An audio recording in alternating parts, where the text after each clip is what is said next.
datang belajar mengenai Bapak. Hari ini kita belajar geografi ya? Ya. Hari ini kita akan coba melanjutkan pertemuan kita pada minggu yang lalu tentang hidrosfer pada bab yang ke-5. Insya Allah kita akan kupas pertemuan pada hari ini tentang beberapa materi yang akan Bapak sampaikan sebentar lagi. Namun sebelum Bapak memulai pembelajaran, Bapak mau tahu ketua kelas ada yang tidak hadir pada hari ini? Insya Allah hadir semua, Pak. Hadir semua ya. Minggu lalu Irfan tidak hadir ya? Ya, Pak. Ya, kenapa? Kenapa tidak hadir pada minggu yang lalu? Sakit, Pak. Sakit. Ya. Sekarang sudah sembuh? Ya, Pak. Alhamdulillah. Sekretaris kelas ada masuk surat pernyataan atau surat keterangan dari dokter atau puskesmas? Ada, Pak. Ada. Baik.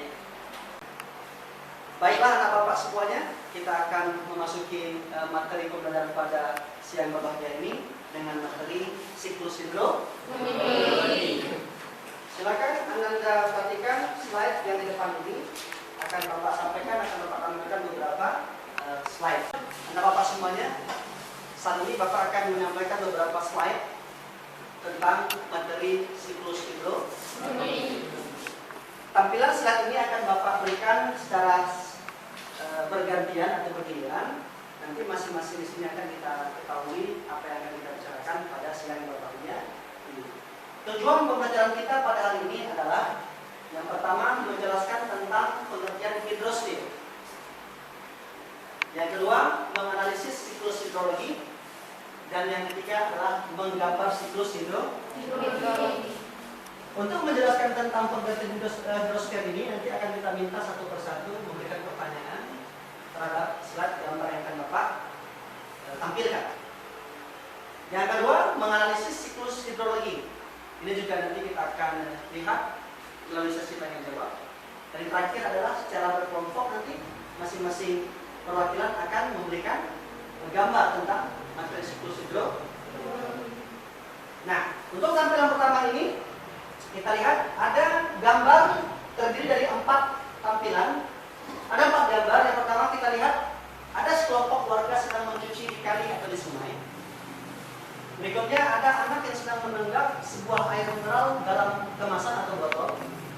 Yang ketiga ada sawah yang terdapat irigasi atau pengairan. Dan yang keempat terdapat tumpukan-tumpukan sampah yang ada di perairan. Tepatnya ini di apa? Air apa ini? Air. Nah, coba kira-kira dari keempat gambar ini ada yang bisa memberikan pernyataan atau masukan? Bapak. Ya, Muhammad Afrizal, silakan. Dari gambar keempat saya melihat bahwasanya air telah tercemar karena kan menyebabkan banyaknya manusia yang membuang sampah sembarangan. Selanjutnya, Sebenarnya yang pada gambar pertama banyak orang mencuci pakaian di sungai atau di kali yang menyebabkan air deterjen tersebut dapat bergabung dan dapat merusak air. Terima kasih. mulai deterjennya ya. Ya, mulai deterjen. 2 gambar yang bisa disampaikan. Ya, Pak. Baik, kita berikan terus. Terima kasih. Masih ada 2 gambar lagi yang bisa dijelaskan atau bisa disampaikan. Slide yang kedua, ya. Ini yang dikatakan dengan pengertian siklus hidrologi. Bapak tidak baca. Coba sekarang anak Bapak baca perlahan-lahan. Simak perlahan-lahan. Nah, ini pernyataan dari buku. Ini pengertian dari buku. Sekarang Bapak minta adalah bagaimana anak Bapak semua bisa menyampaikan pengertian siklus hidrologi berdasarkan pendapat masing-masing. Bapak berikan waktu 1 menit untuk membaca dengan cepat dan memahaminya dengan cepat dan melahirkan pendapat yang juga lebih cepat dan tepat. Kita balik lagi. Ada? Ya, Kiki ya. Silakan. Kiki mau coba. Silakan. Siklus hidrologi adalah proses peredaran air yang terjadi melalui penguapan lalu naik ke angkasa pada saat terjadinya awan dan terjadinya kondensasi atau titik jenuh pada awan tersebut, maka air tersebut dijatuhkan kembali ke permukaan bumi yang disebut hujan. Lalu hujan tersebut mengalir dari gunung, danau, sungai sampai ke laut. Lalu terjadi begitu seterusnya. Menguap lagi, kondensasi lagi, hujan lagi, menguap lagi, dan lagi. Ya. Itu namanya siklus ya? Ya. Oke, bagus.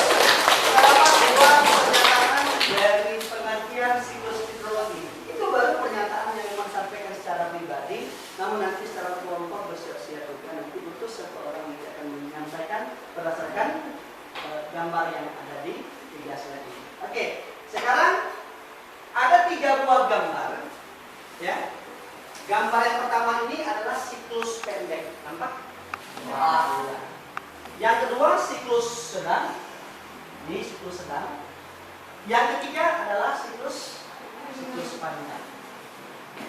Siklus pendek, siklus sedang, siklus panjang. Nah, sebelum kita memasuki jawaban dari masing-masing presentasi kelompok, Bapak ingin minta kepada seluruh peserta, ya, seluruh anak Bapak untuk mempersiapkan diri. Yang akan mencoba nanti kita satu persatu untuk tampil ke depan mempresentasikannya. Oke, jangan ngantuk ya. Ya. Oke, nanti silakan diproses kepada kakak.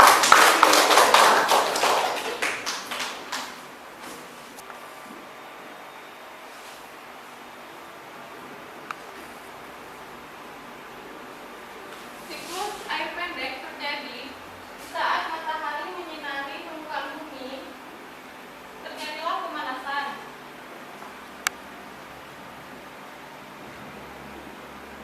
Dan pada air laut, terjadilah penguapan yang membentuk titik-titik air atau yang disebut awan.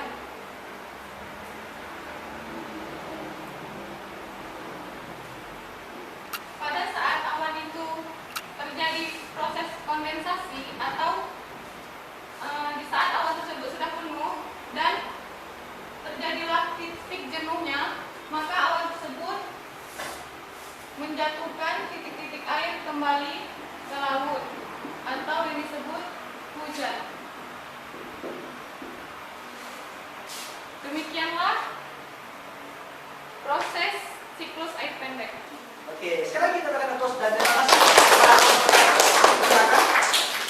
Ya, itu penampilan dari kelompok 1 perwakilan yang menjelaskan tentang siklus air pendek.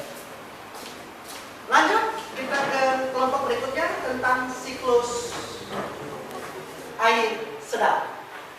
Kita persilakan kepada kelompok yang bertugas untuk memberikan penjelasan tentang siklus air sedang. Kakak Priska Zailalita, silakan bagi kolomnya di tengah.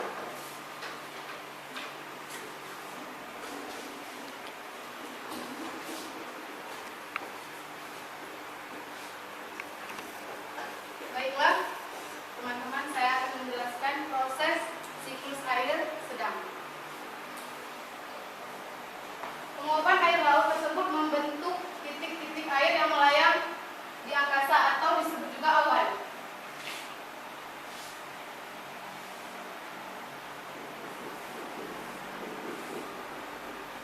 Penguapan tersebut membentuk awan, dan awan tersebut mengalami kondensasi, yaitu perubahan wujud uap air menjadi air.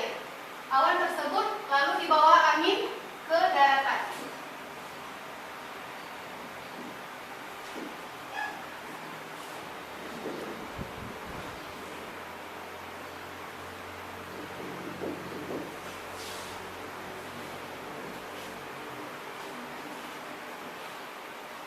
Awan yang sudah dibawa oleh angin ke daratan mengalami kondensasi.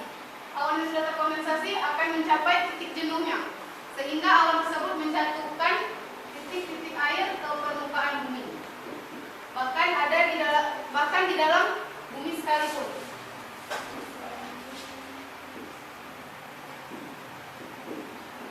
Titik-titik air mengalir melalui danau, sungai, pantai, dan kembali lagi ke laut. Kelompok 3. Baik, terima kasih Kak Ayu. Terakhir kelompok 5. Juga tentang siklus majar. Ya. Lama ya. Silakan.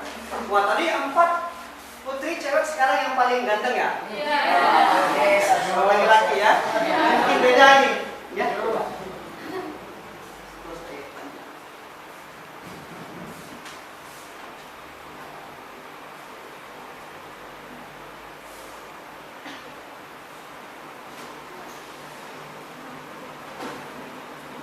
Baiklah, saya akan menjelaskan proses siklus air panjang. Siklus air panjang bermula dari peristiwa pemanasan yang diberikan oleh matahari pada bumi sehingga terjadilah penguapan. Penguapan tersebut terjadi di permukaan laut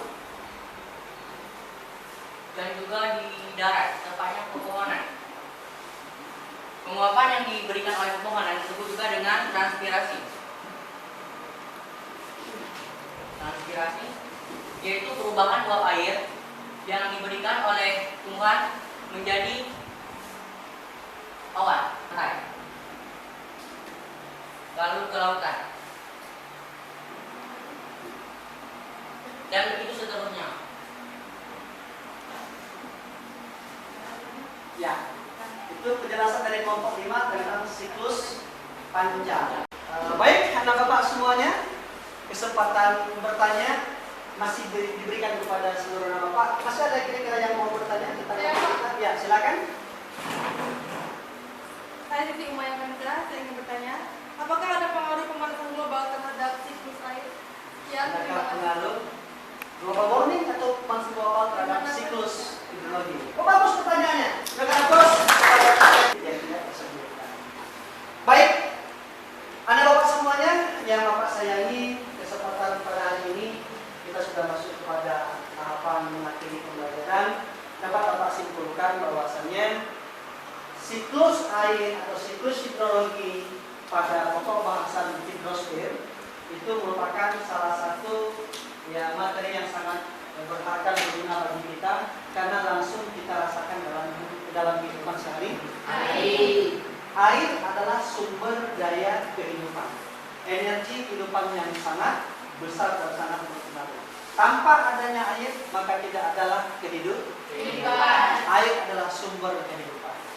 Nah, oleh karena itu kepada anak bapak semuanya dapat bapak simpulkan bahwasanya materi siklus hidrologi ini dapat kita artikan adalah siklus adalah daur proses ya peredaran air di muka bumi. Siklus ini dimulai dari peristiwa pemanasan oleh matahari di atmosfer, kemudian menyinari permukaan bumi, maka buminya mengalir penyinaran, terutama air akan mengalami proses penguapan. Penguapan air tersebut akan membentuk awan ya di atmosfer. Awan itu adalah titik-titik air yang melayang-layang di angkasa. Kemudian awan tersebut jenuh dan penuh, kemudian membentuklah awan kondensasi. Setelah awan tersebut kondensasi, maka terjadilah presipitasi atau hujan. Hujan itu jatuh ke permukaan bumi. Kalau dari laut, oleh laut siklus pendek. Nah, kalau dia siklus sedang, kembali kepada gambar, ya, awan yang terkondensasi itu bergerak ke puncak gunung, hujan di puncak gunung, mengalir ke danau, sungai, pantai, laut. Nah, baik bapak semuanya, bapak rasa cukuplah sampai di sini pembelajaran kita pada siang Minggu pagi ini. Pada kesempatan ini, bapak ucapkan terima kasih. Dan mudah-mudahan Anda sebelumnya ketika selamat dalam keadaan sehat walafiat. Dan sampai jumpa pada lain waktu, hari dan kesempatan lainnya. Ingat, tugas Bapak jangan lupa dan Bapak minta kehidupan sudah selesai. Bagi yang tidak selesai, maka tidak akan berhak untuk mengikuti ujian ulangan harian yang minggu depan akan kita laksanakan. Nah, untuk itu Bapak rasa cukuplah sampai di sini pertemuan kita. Mudah-mudahan Allah SWT memberikan hidayah dan keberkahan kepada kita. Semoga ilmu yang bermanfaat ini dapat kita aplikasikan, kita jalankan, kita praktekkan dalam kehidupan sehari-hari. Mudah-mudahan ini bisa menjadi amal kepada kita semua. Untuk itu kita lafazkan bersyukur kita kepada Allah dengan lafaz hamdalah. Amin. Dan Bapak tutup pertemuan kita pada siang yang berbahagia ini dengan lafaz Assalamualaikum warahmatullahi wabarakatuh.